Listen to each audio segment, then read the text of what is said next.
Ladies and gentlemen, do you need coasters? You know that you do. You know that you have those friends who come over and they put stuff directly onto your table and you're like, hey, man, garbage person, use a coaster. What are you doing? Get the fuck out of my house.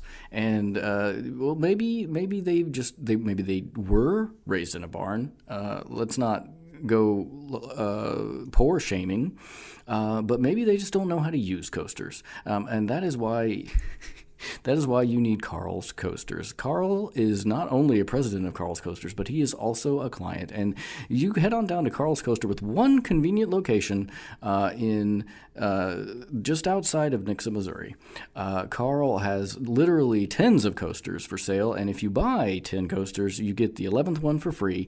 And it is these coasters are self-explanatory. You don't need to explain to your friends like all the complicated ways to use coasters, because maybe that's why they're not using them. Maybe they're embarrassed.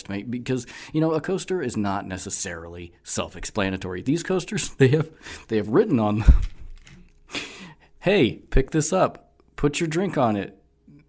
Oh, great. See, it's affirmative. Thank you, Carl.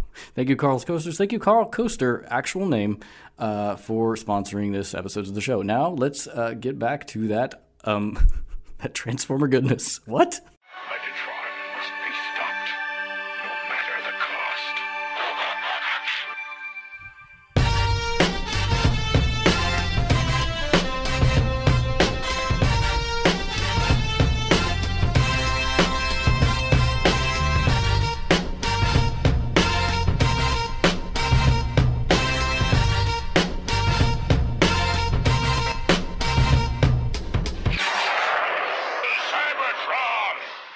Hello, ladies and gentlemen, and welcome to the Autopod Decepticast. This is your weekly podcast that delivers a minute-by-minute breakdown of the 1986 Transformers movie, and this is episode 72, which means we're covering minute 72, which means 1:11:01 to the 1 hour and 12 minute mark.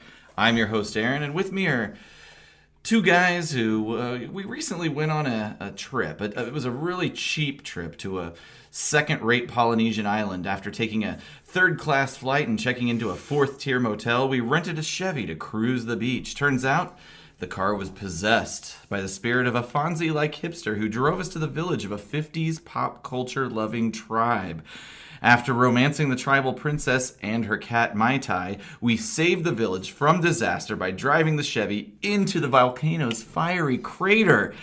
Gentlemen, please introduce yourselves, and if you can, please recall your favorite primetime Garfield television special. Good Lord, that took forever to figure out what you were doing there. My name's Ryan. I just kept thinking Joe versus the volcano. I did too. But no, I've seen that one.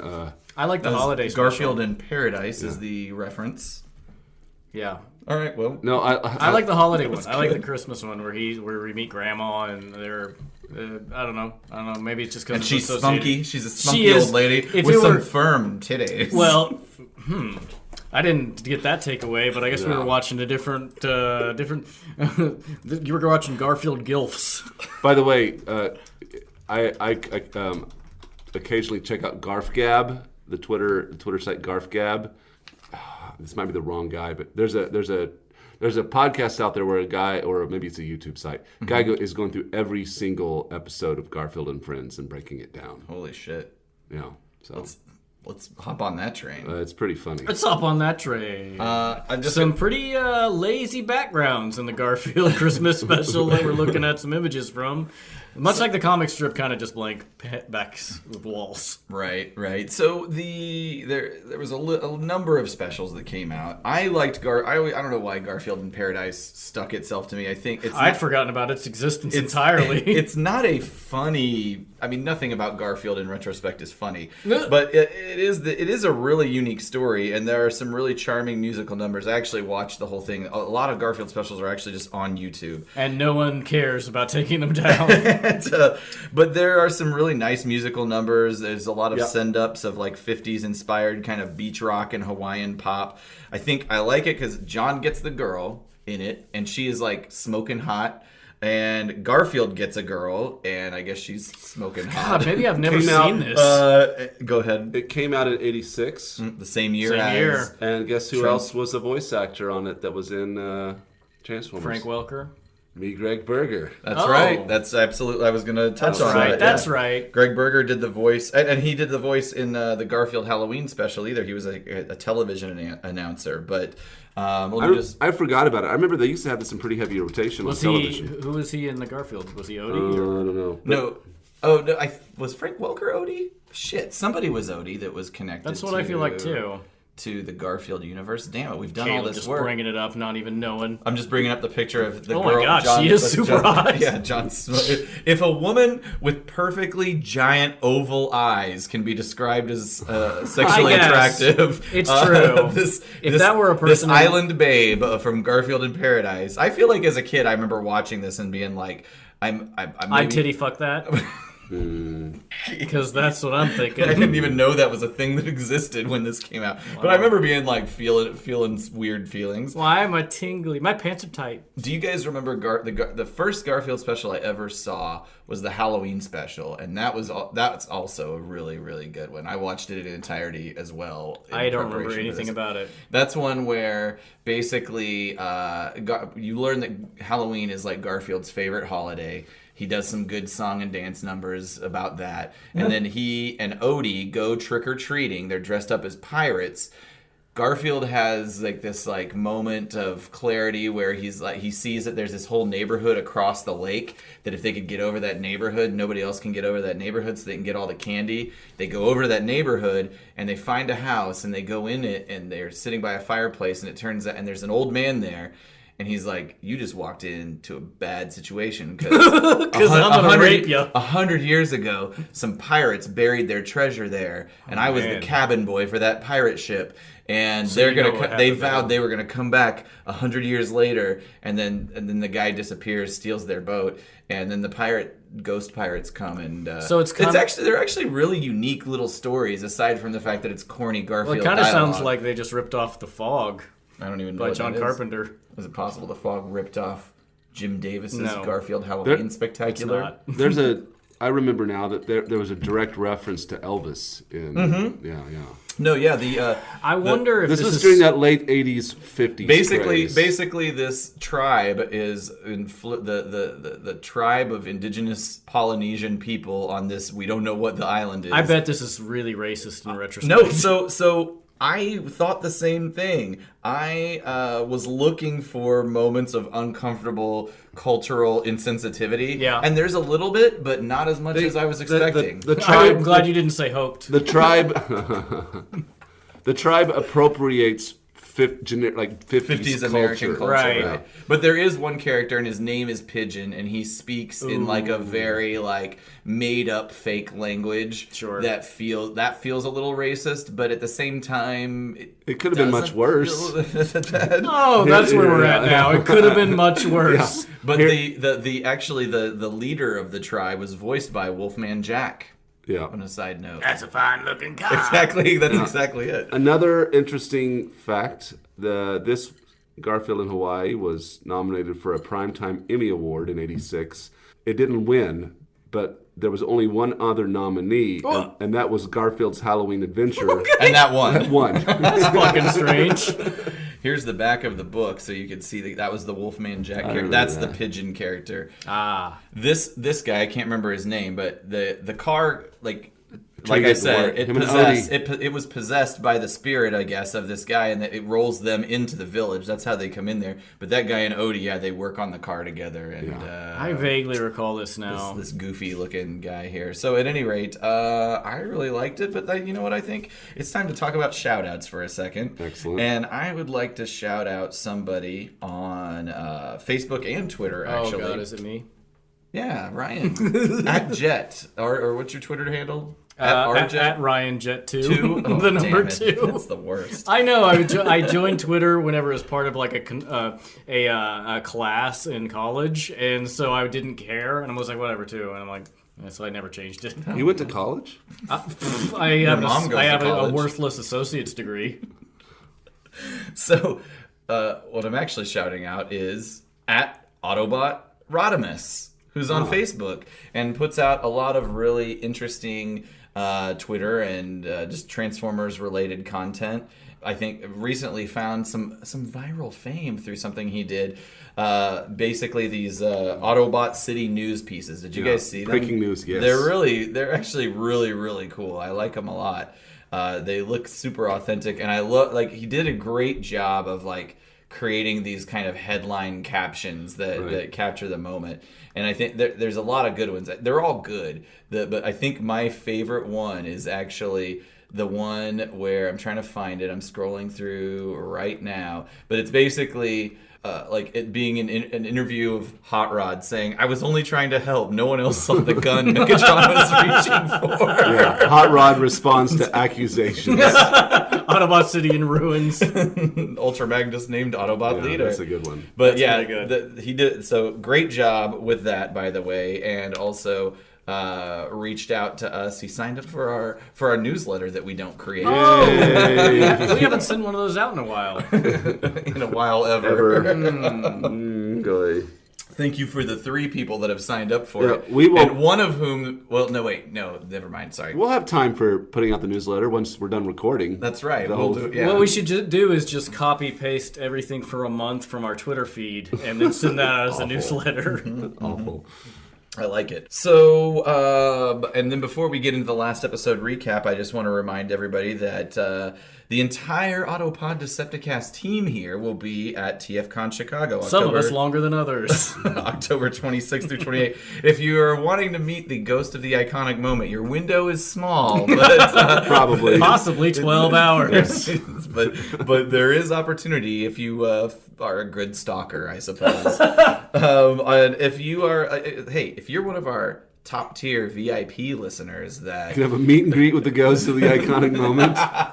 we'll hook you up. No, actually, I mean, but yeah, obviously there's several people out there who, if you happen to be out there, that we interact a lot with. Oh yeah, we'd love to meet Twitter. you guys. It'd be great, to meet up in person. I don't know that there's anything formal planned or that we would plan, but let us know beforehand if you are planning to go to TFCon Chicago. We could do an outing, hang out do one some night. shots, Yeah. do some Jaeger bombs, some sake bombs. Okay. We'll just have human drinks. How about that? Yeah, let's not. I mean, it was I don't know whose bow this shot is over, the hotel or the organizers of TFCon, but the drinks. The drink. I mean, I think it's a nice thing that you put together a custom drink it was menu, very cool. But those drinks are. I'm not drinking any of those. They look like garbage. I This feel is like- TFCon Toronto. And why did they look like garbage? They're just sweet garbage. It's They look just like too full of sugary. sugar. drinks. Yeah. I feel like a couple things. One, like the theme is it's fun. I think they were also trying to go for colors, like that were Sure. related to the Transformers. Sure.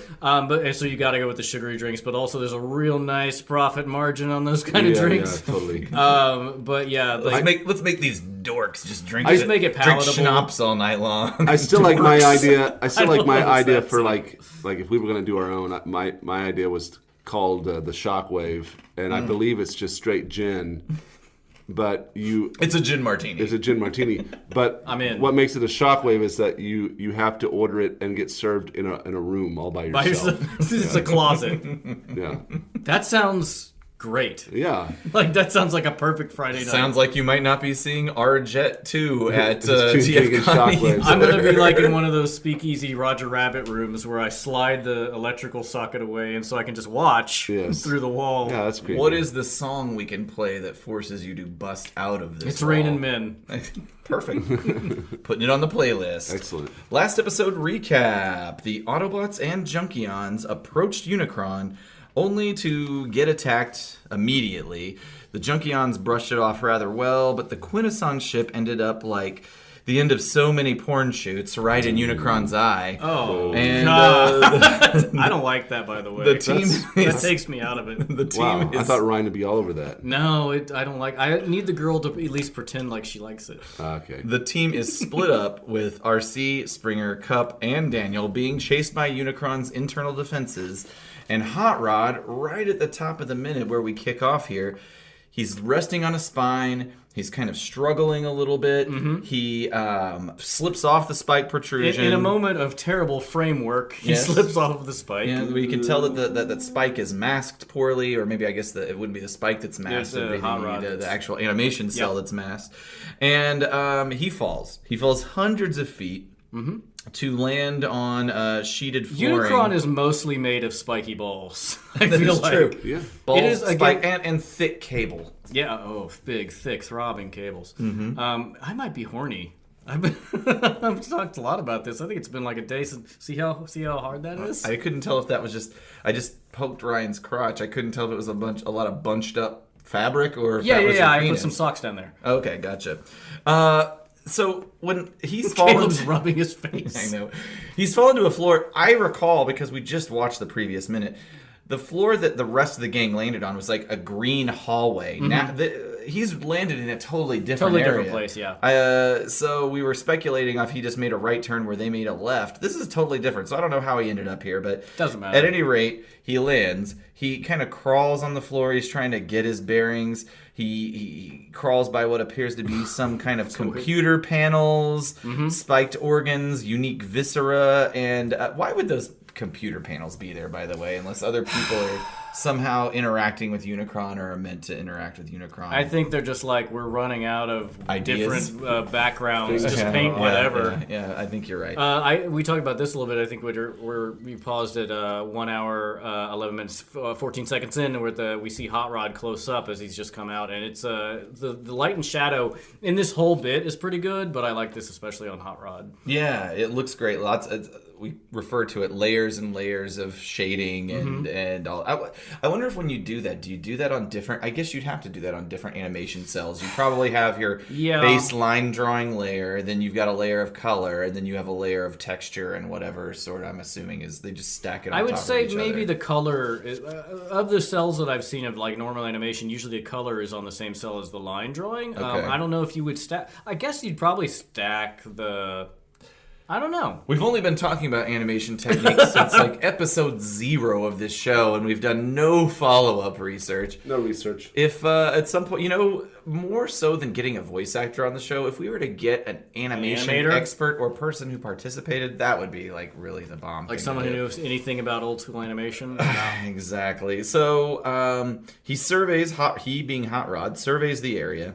The scene it's kind of dark, a little bit scary. There's lots of, balls and spiked stalagmites, tights, and columns. His gaze fixes on a bright blue light floating in the darkness. It's What very could that be? Tron-like. Yeah, it is. The way the light from the Matrix reflects on some of the surrounding structures here. Yeah, absolutely. I do love the way we get reintroduced to Galvatron in the Matrix through a series of like getting closer and closer to him. Like we see the Matrix. We see the Matrix glowing, then we see like Galvatron in the Matrix, we see Galvatron's eyes glowing, and then finally, eventually he steps into the light. Yeah, you basically just see a silhouette of Galvatron with just the glowing eyes, and the Matrix is the only thing that's bright enough to have any real definition here. And Galvatron at this point steps out of the shadows, eyes just glowing red with evil. The shading, again, great as it reintroduces and kind of shines a light. Well, on don't him. step into the light, because that's where I get you, because I'm a poetic poltergeist. What is that from? That feels so familiar. What is that from? Is that Fresh Prince? Is it? Don't come into the light, because that's where I get you, because I'm a poetic poltergeist. That is Fresh Prince. Well done, Ryan. Oh goodness! If Wow. I hadn't already, I actually thought about doing a French Prince. A French press. French press. I love the French press. Yes. What's his DJ's name? DJ Jazzy Java.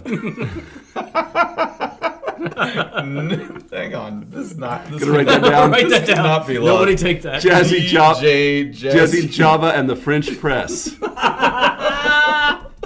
That's not terrible. Oh, We'll take all of Fresh Prince lyrics and put a coffee spin. spin We'll on it. do a Weird Al coffee themed DJ Jazzy Jeff and the Fresh Prince cover band. Yeah. Oh man, that's good. All right, That's moving awesome. on from that. So It's just creativity coming out of our ears. I mean, Yeah. we can't stop and No. won't stop, No. rather.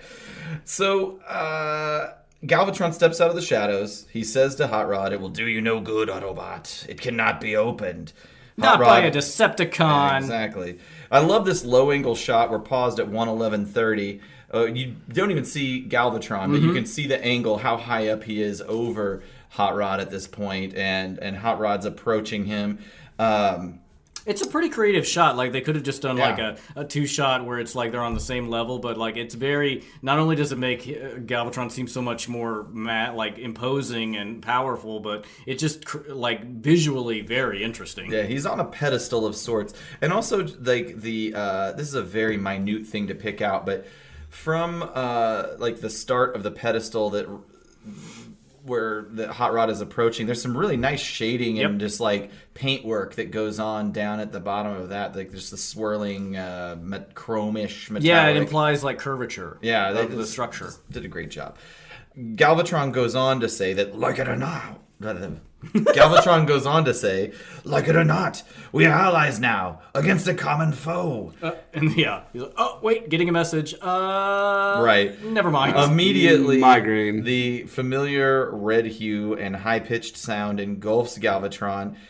Unicron is still in control of this guy and tortures him. He commands Galvatron kill Hot Rod or face obliteration himself. And Galvatron complies. Go ahead. Well, I was just gonna say, even in the midst of like all the battle that's going on outside, he still like Unicron is still paying attention to what's going on with Galvatron and the Matrix, obviously.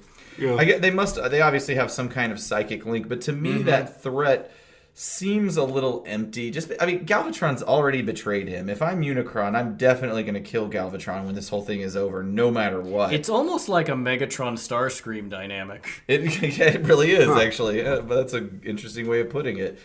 On that same note, if I'm Galvatron, I know Unicron's probably going to kill me by the end of this. So despite that torture, wouldn't you kind of want to still try and help out Hot Rod on the slide? You know what probably won't happen is I won't go crazy from soaking in lava for a bunch of months. Right. That was a weird twist. Season 3. And this is a fast minute for us. But for the first time, we see Galvatron use his arm cannon offensively. In an awesome way. And he fires on Hot Rod, who flees, and he continues to fire in rapid succession 1, 2, 3 times, while the music at this point, which we should re-listen to, is this like symphonic sort of church organ harpsichord line, and it's belted out by our friend Diet Vince DiCola, as named by Kayla. I was gonna say it sounds so refreshing. It sounds to me like Castlevania. Yeah, totally. Like let's listen to this real quick. Of course, my master.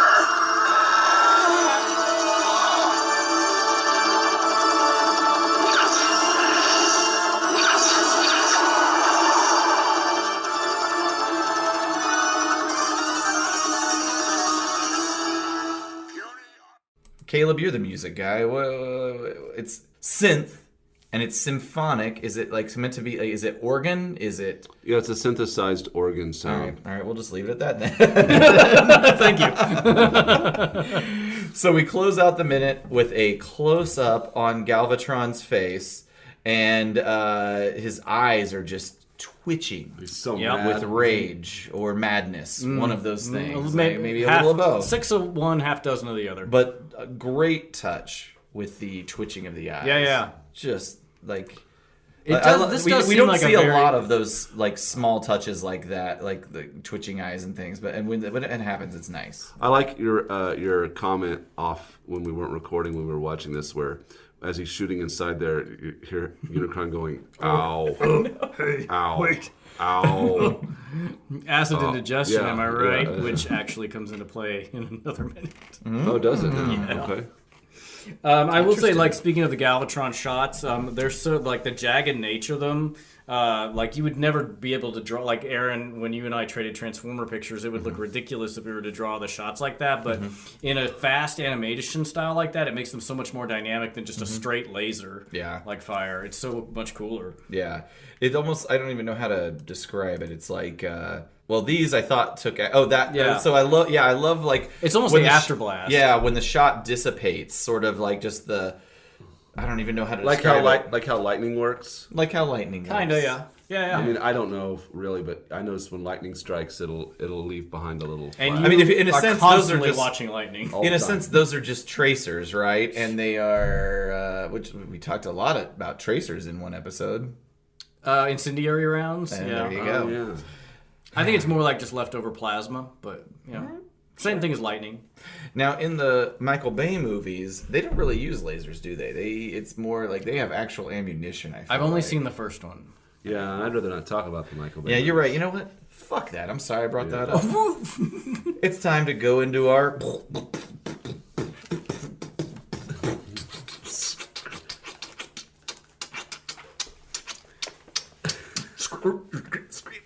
I'm the French press, and I'm here to say script deviations in a major way. Coffee, y'all. Script deviations. Dude, that was a reference back to Fruity Pebbles rap. Remember? Fruity Pebbles. My name is... I think that's just a My name reference is to Fred terrible Flintstone, rap. says I'm here to say I love Fruity Pebbles in a major way. And then Barney goes, he loves Fruity Pebbles in a major way. Did he have a record scratch situation with perhaps a toucan bird? bird needle on the record? Gotta find it. Gotta find it. Gotta catch them all. Oh man, cultural appropriation in the '90s was fun, y'all. It was on point. It was like trying to grasp that lightning in a What bottle. do kids like? Sunglasses, skateboards, urban youths. And well, at the time, people didn't realize that like rap music and hip hop was a culture. right. They Yeah. thought it was a Check this fad, and so all right. Check this out. You'll have to put this up. You watch me get Fred's Fruity Pebbles. Oh Who no. are you? I'm the master rapper, and I'm here to say I love Fruity Pebbles in a major way. He loves Fruity Pebbles in a major way. The bedrock yellow, orange, purple, lime, and red. But to get the fruity taste, I got a trick Fred. There is a bird turntable. Holy To get shit! the fruity taste, he's got a He's trick scratching Fred. it.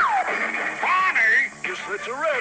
How's Fruity Pebbles cereal? Part of this nutritious breakfast. And Barney is dressed in the prehistoric version of like a Run DMC outfit. Or First of all, that's always racist when that happens. of course when white people do mock hip hop, it is like the most course it cringy thing I ever like. It like, but people still do it today.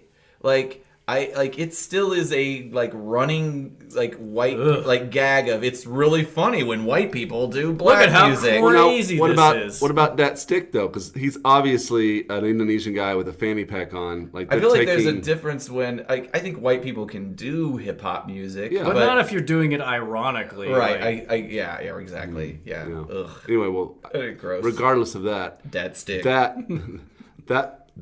Fruity Pebbles commercial sucked, but I remember it, so I guess it worked. you know what? Fruity Pebbles had some memorable shit because I remember the holiday commercial. Ho ho ho! I'm hungry. Bonnie, my pebbles, your pebbles. 'Tis the season to be sharing, Fred. Yeah, yep. Fruity Pebbles holidays that they still run, I believe. Which harkens me back to, Oh. the Flintstones have been shilling products from Absolutely, day this one. old classic. This classic Laramie cigarettes ad, or is it Benson and Hedges? No, It it's might- Laramie. I think it's Look at the wives working so hard. They sure work This is hard, sexist don't they, on Barney? top of Yeah? like I hate terrible to see them work advertising so hard. cigarettes. Yeah, me too.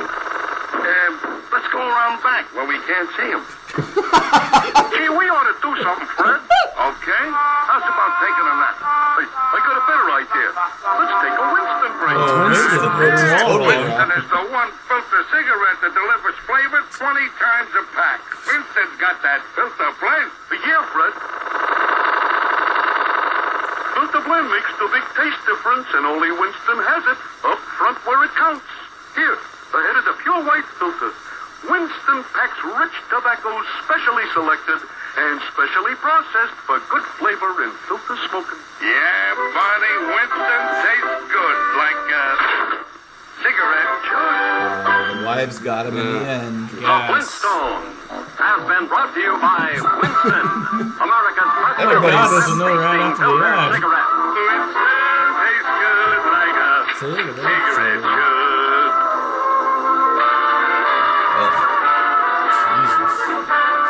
The Flintstones was prime time. Yeah, it was. That's true. People loved that shit. They were the Simpsons of their day. Yeah. God, it's so weird. How do you feel now? Like I just want to smoke.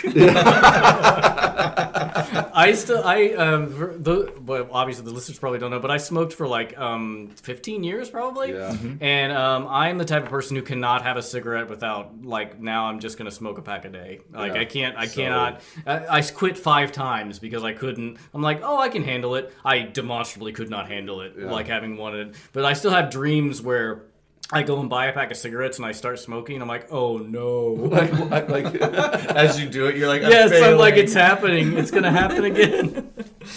laughing at Ryan's addiction. His addictive personality. Where's good my for you gin? for kicking it. Where's my gin? Yeah. That's why I couldn't go to Alcoholics Anonymous because they all smoke in there. That's They true. probably don't anymore, but No, I'm sure that they do. in the churches.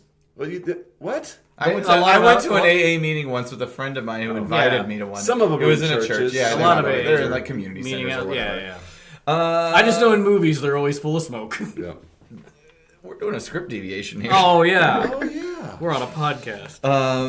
And here's the thing. Everybody knows that my script that I follow is closer to what we see on screen, but generally I will point out if there's any particularly notable differences. And in Ryan's version are really crazy balls to the wall because it's an early script. Well, I've got nothing this episode. Oh. Everything was pretty much as it played out, or Really? nothing exciting enough to mention. So Didn't you crash land in the last episode into the brain? And it was yeah, but once they got in there, I pretty much followed suit. Okay. All right, so yeah, it's all you, man. All right, let's light it up and light it out.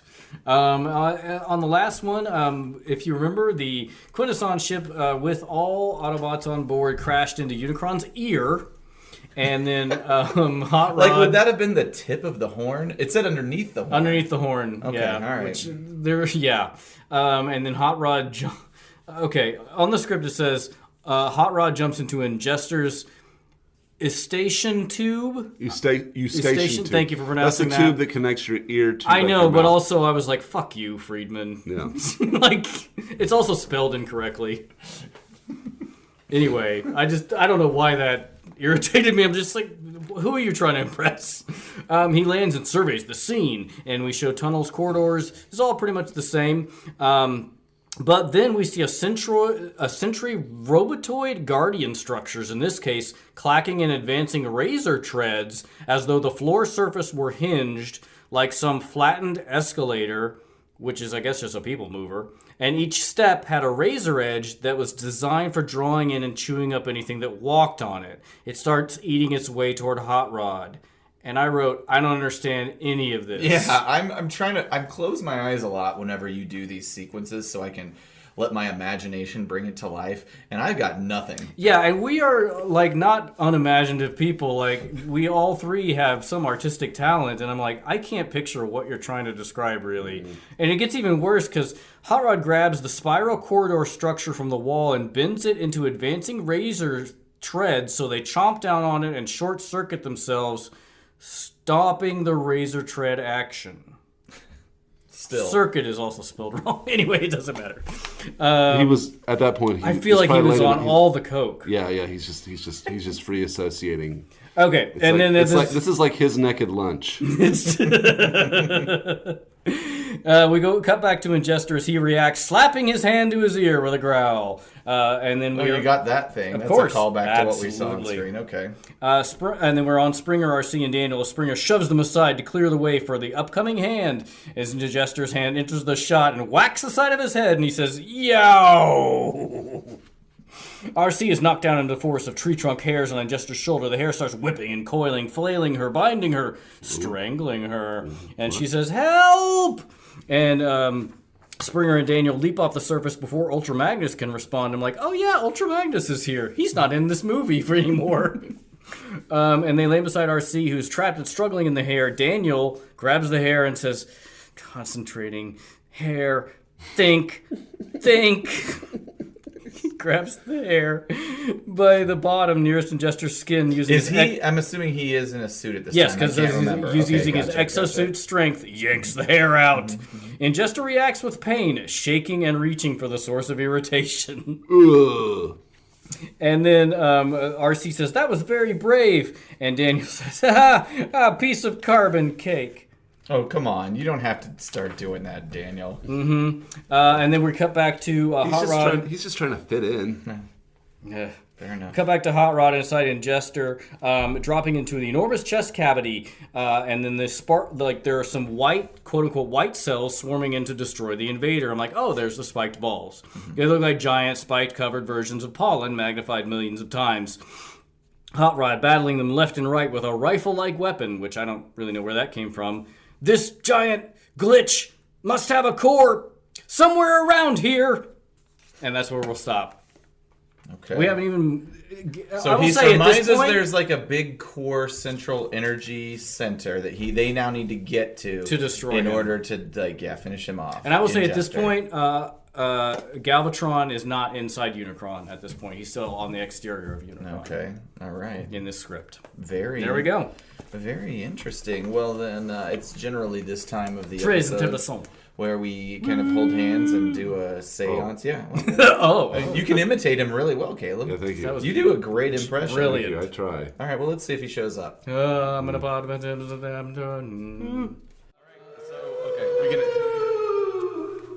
We can. I am the ghost of the iconic moment. You know. Hey, man. What's up? Oh, you're here. It's a. Wow, you're sticking around. You're not just doing the intro. Yo, yo, yo. Oh, whoa. Oh, no, wait, you're doing some cultural appropriation? Oh, it's the. He's got a gold chain around his neck. It's the ghost of the racist iconic moment. I got a new look. Are you trying something new for the ladies? Yeah, but changing my style.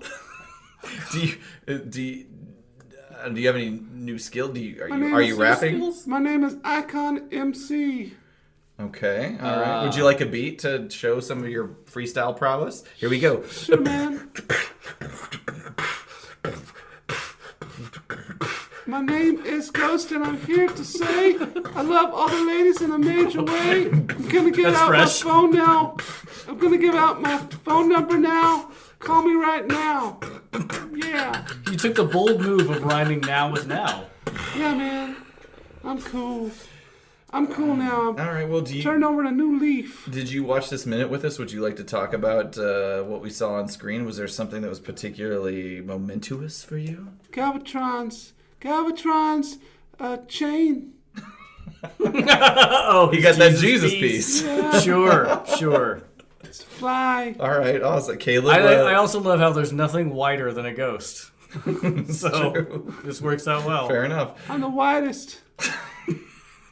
Is that a thing you want to rap about? Here we go. But no.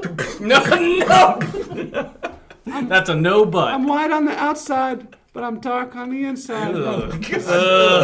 So you're like that woman who was in the NAACP. Oh yeah. So Caleb, what was your favorite moment? I like all the shading. That was some iconic there was some good shading. light and shadow. It seems like they've stepped up the animation a notch here in this part of the movie. Like they're taking their time.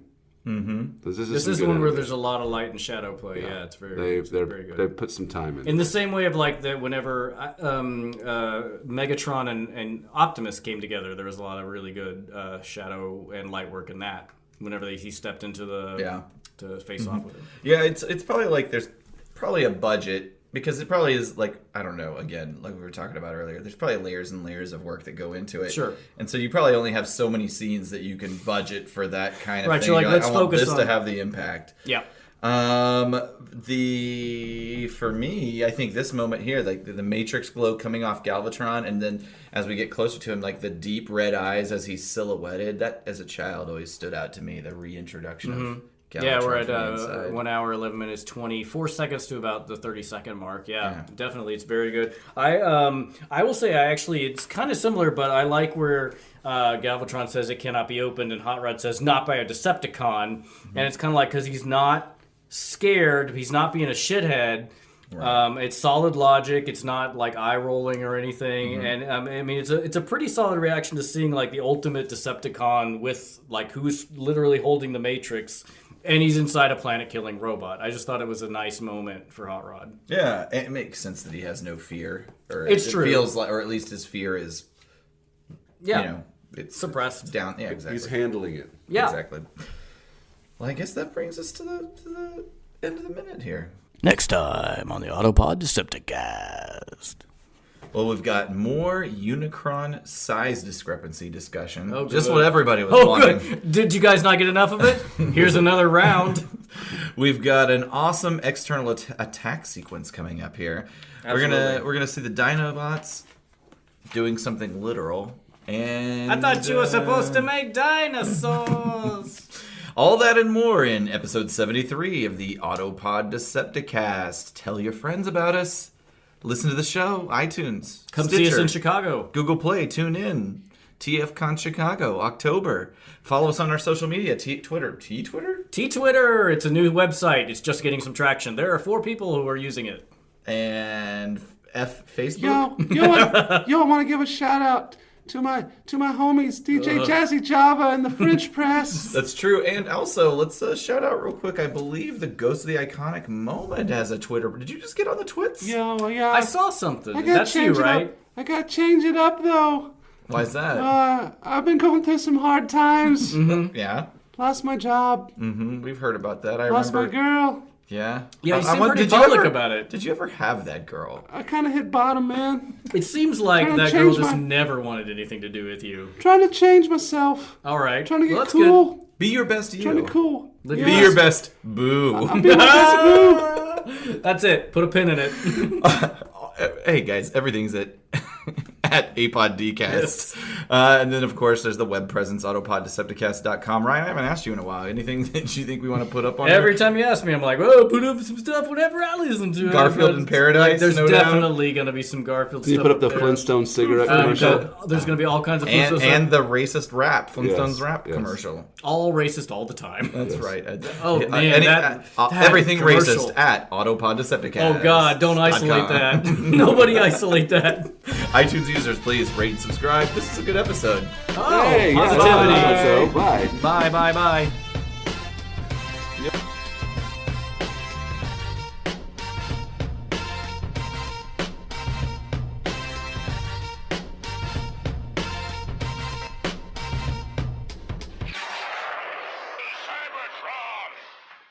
In here somewhere. I mean, surely. I don't know if I trust you with a pen. Here, I'll give you a pen. I'll take pencil. whatever. A little tiny pencil. Here's a golf pencil. Yeah, I'm keeping the bowling score here.